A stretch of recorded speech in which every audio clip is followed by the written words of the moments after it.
Hello, नमस्कार, आदाब, सत श्री अकाल और सलाम अलैकुम। मैं हूं मोहम्मद अहमद काज़मी, लेकर आया हूं आपका पसंदीदा कार्यक्रम नज़र दुनिया पर। आज बहुत ही दिलचस्प खबर लेकर आया हूं। जैसा कि मैं आपको अब तक बताता रहा हूं कि ईरान की रेवोल्यूशन के बाद उसने अपना असर काफ़ी मुल्कों में बढ़ा लिया है और कुछ मुल्क अब अमेरिका के जाल से आज़ाद होने की कोशिश में हैं। अब मिडिल ईस्ट की जनता में ये सोच मजबूत होती जा रही है कि वही मुल्क तरक्की कर सकता है जो अमेरिका और इजराइल के साजिशी जाल से बाहर रहकर इंडिपेंडेंट तरीके से अपने फैसले ले और अपने मुल्क की तरक्की करे। जैसे ईरान ने तमाम पाबंदियों के बाद और 8 साल की जंग के बावजूद उसने तरक्की की है। जिस तरह से बड़ी ताकत समझे जाने वाले मुल्कों अमेरिका और इजराइल के दबाव में नहीं आ रहा, बल्कि इजराइल को न सिर्फ रिकॉग्नाइज नहीं करता बल्कि हमास और हिजबुल्लाह को मदद भी करता है।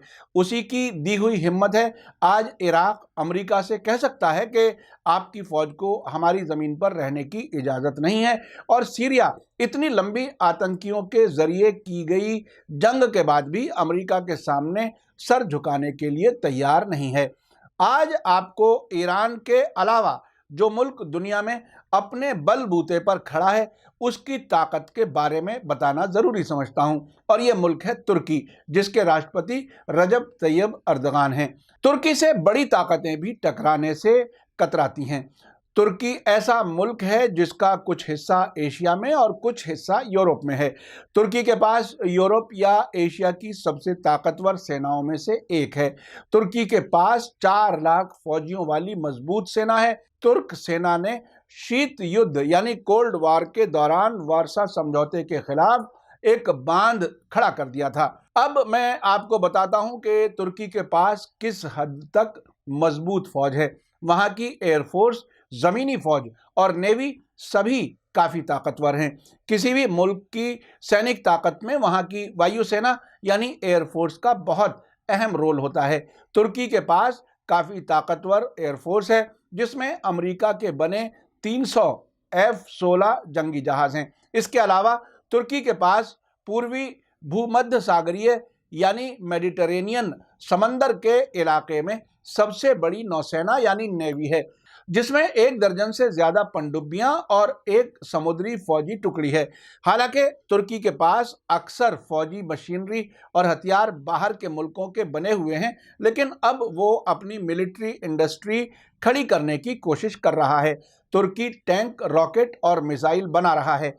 तुर्क कंपनियां अमेरिकी F-35 जंगी जहाज़ों के बनाने में पार्टनर थीं, लेकिन ट्रंप सरकार के जरिए इस समझौते को तोड़ देने के बाद तुर्की अब अपना फाइटर जेट यानी जंगी जहाज बना रहा है। मैं इस एपिसोड में तुर्क सेना के कुछ सबसे ज्यादा ताकतवर हथियारों के बारे में आपको बताता हूं।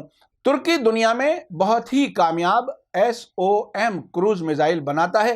तुर्क कंपनी रॉकेटसन और अमेरिकी company Lockheed Martin joint project के तहत SOM क्रूज मिसाइल बना रहे हैं। SOM तुर्की का पहला क्रूज मिसाइल है जो जमीन और समंदर में अपने निशानों को तबाह कर सकता है। इसके कई वर्जन यानी मॉडलों को बनाया जा रहा है, लेकिन इनमें से सबसे तबाह करने वाला SOMJ है, जिसे जंगी जहाज़ों के अंदर रखकर भी एक जगह से दूसरी जगह ले जाया जा सकता है। इसके अलावा अक्सर क्रूज मिसाइलों की तरह SOMJ की सबसोनिक स्पीड है और ये 250 किलोमीटर की दूरी पर अपने मुश्किल से मुश्किल निशाने को तबाह कर सकता है। ज़मीनी फौज के लिए टैंक बहुत ही अहम होता है। तुर्की लियोपार्ड 2 टैंक बनाता है। फौज के आगे के मोर्चे के लिए तुर्की के टैंकों में खास तौर से जर्मनी के बने लियोपार्ड 2 का नाम लिया जा सकता है। लियोपार्ड 2 में एक advance mix matrix security cover, 120 millimetre smooth bore gun और 1500 हॉर्स पावर का डीजल इंजन है। अमेरिका से बाहर अगर किसी मुल्क के पास F-16 का सबसे बड़ा बेड़ा है तो वो तुर्की है। तुर्की के जंगी जहाज AIM-9 और AIM-120 आमरान मिसाइलों और पेव वे 2 लेजर गाइडेड बमों से लैस हैं। तुर्की दुनिया के उन गिने चुने मुल्कों में से एक है जो अपना जेट फाइटर बना रहे हैं। तुर्की ने जंगी जहाज के बनाने में साझा एक्सपीरियंस से फायदा उठाकर पहला स्वदेशी लड़ाकू विमान TFX बनाना शुरू किया है। नेवी में पनडुब्बियां भी आज की मॉडर्न जंगों में काफ़ी अहम होती हैं। ये समंदर में पानी की सतह के नीचे रहते हुए दुश्मन के जहाज़ों को निशाना बनाती हैं। तुर्की के पास 209 टाइप 14 पनडुब्बियां हैं जो मेडिटेरेनियन इलाके में पानी के अंदर सबसे बड़ा बेड़ा है। इसके अलावा तुर्की के पास B-61 परमाणु बम मौजूद हैं। तुर्की ने परमाणु हथियारों पर सख्ती से अपनी जबान बंद कर रखी है। हालांकि शीत युद्ध यानी कोल्ड वार के आगे के मोर्चे के तौर पर तुर्की में बड़ी तादाद में अमेरिका के सामरिक परमाणु हथियार यानी स्ट्रेटेजिक न्यूक्लियर हथियार मौजूद हैं। अमेरिका ने तुर्की स्थित इंसिरलिक एयर बेस में करीब 90 B-61 परमाणु बम रखे हुए हैं, जिसमें से 50 अमेरिकी एयरफोर्स के पायलटों और 40 तुर्की एयरफोर्स के पायलटों के हवाले किए गए हैं। इस तरह से ये कहना गलत नहीं होगा कि मिडिल ईस्ट में ईरान के बाद तुर्की ऐसा मुल्क है कि कोई भी विदेशी ताकत अपनी शर्तों पर दबाव के बलबूते पर अपनी मर्जी से तुर्की को सब कुछ नहीं मनवा सकती। वैसे यहाँ ये बताना ज़रूरी है कि तुर्की ने यूरोप में शामिल होने के लिए जितनी कुर्बानियाँ दी हैं और जितने कंप्रोमाइज़ किए हैं उससे उसे कोई फ़ायदा नहीं हुआ। एक तरह से इस कोशिश में तुर्की की हैसियत कम हुई है और यूरोप ने उसका दुरुपयोग यानी मिसयूज़ किया है। पिछले कुछ वर्षों में तुर्की के अमेरिका और इजराइल से ताल्लुकात में कुछ तल्खी आई है।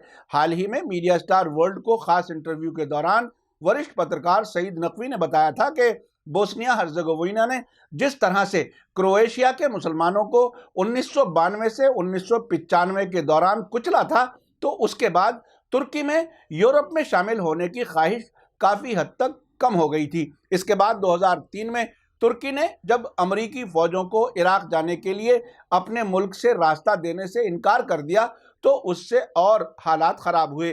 तुर्की के गज़ा को मदद पहुंचाने वाले जहाज़ फ्लोटिला पर इजरायली गोलीबारी के बाद तुर्की के इजराइल से भी ताल्लुकात ख़राब हुए थे।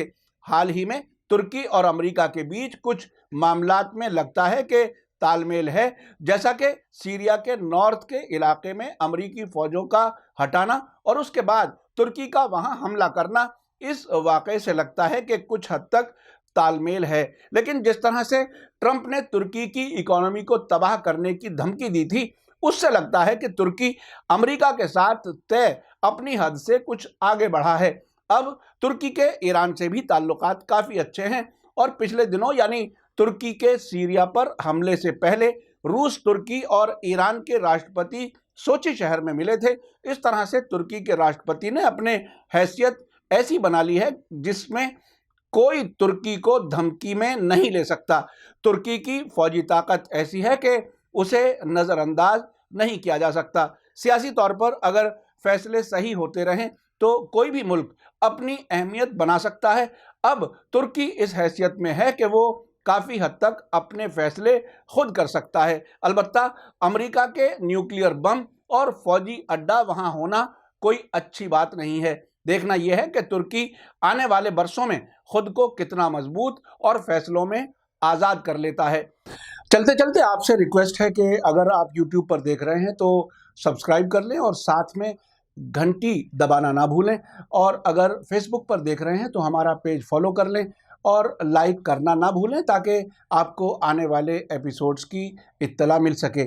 और अगर आपको हमारी ख़बर अच्छी लगे तो आप अपने व्हाट्सएप ग्रुप, फेसबुक, इंस्टाग्राम पर भी शेयर कर लें ताकि ज़्यादा से ज़्यादा लोगों तक ये खबर पहुंच सके। मेरा कार्यक्रम कैसा लगा कमेंट्स में ज़रूर लिखें। इसी के साथ मुझे दीजिए इजाज़त। धन्यवाद, शुक्रिया। जय भारत, जय हिंद।